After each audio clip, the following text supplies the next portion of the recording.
Barack Obama and Raul Castro held the first face-to-face talks between US and Cuban leaders since 1956 in Panama on April 11, vowing to pursue their historic effort to bury Cold War-era enmity.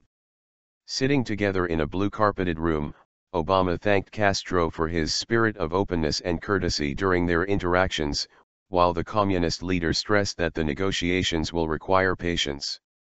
Obama also sought to calm tensions with another leftist nation and a Cuban ally, speaking briefly with Venezuelan President Nicolas Maduro for the first time, telling him Washington did not seek to threaten Caracas.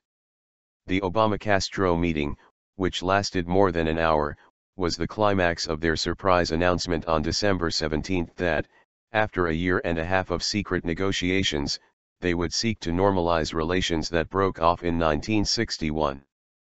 "This is obviously a historic meeting," said Obama, who spoke first after they sat down in polished, wooden chairs for their talks on the sidelines of the 35-nation summit of the Americas in Panama City. "We are now in a position to move on a path toward the future," he said, adding that the immediate task was to reopen embassies.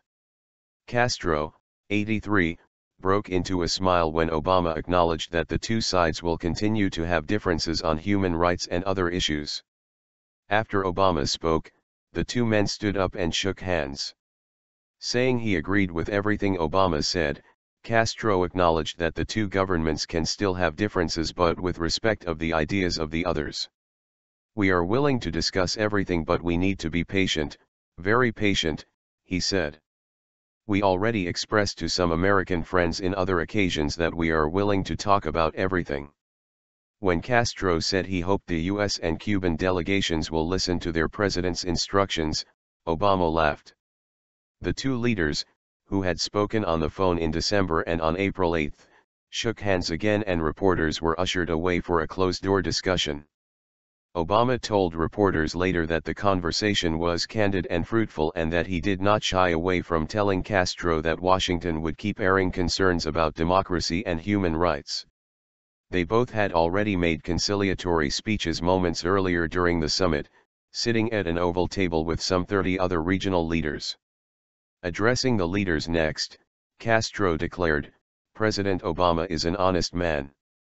Such words would have been unimaginable in the days that his brother, Fidel Castro, was at the helm from 1959 until an illness sidelined him in 2006. Raul Castro was the first Cuban leader to attend the summit in its 21-year history.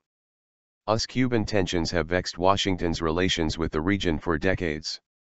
"This shift in U.S. policy represents a turning point for our entire region," Obama told the summit.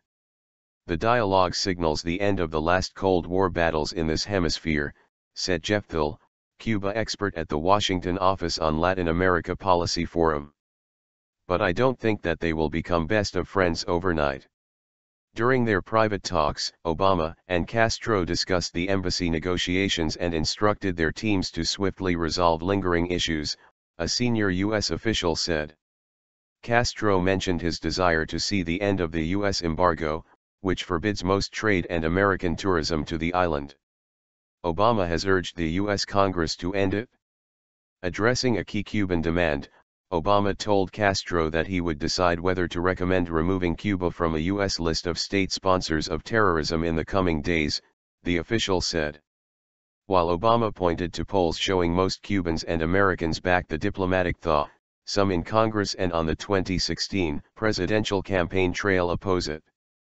"This president has shown he is willing to do what 9 previous presidents of both parties would not, cave to a communist dictator in our own hemisphere," fumed U.S. Senator Ted Cruz, a Cuban-American Republican candidate. But as Obama sought to turn the page on Cold War-era tensions with Cuba, a spat with Venezuela also took the stage. Maduro criticized Obama, but the U.S. leader had already left the room to head to a meeting with Colombian President Juan Manuel Santos. "I respect you, but I don't trust you, President Obama," Maduro said. He urged Obama to lift sanctions against Venezuelan officials accused of committing human rights abuses. The order has particularly irritated Maduro because it calls Caracas a U.S. national security threat. After Maduro complained that Obama had ignored his pleas to hold talks since the Venezuelan leader was elected in 2013, it emerged that the two briefly spoke on the sidelines of the summit. Obama reiterated that our interest is not in threatening Venezuela, but in supporting democracy, stability, and prosperity in Venezuela and the region, said Catherine Vargas, a White House spokeswoman. While Castro has taken Venezuela's side in the dispute, he praised Obama for saying he did not really believe that Caracas posed a threat to the United States. Maduro's other leftist allies rallied behind him. Our people will never again accept tutelage, meddling and intervention, said Ecuador's President Rafael Correa.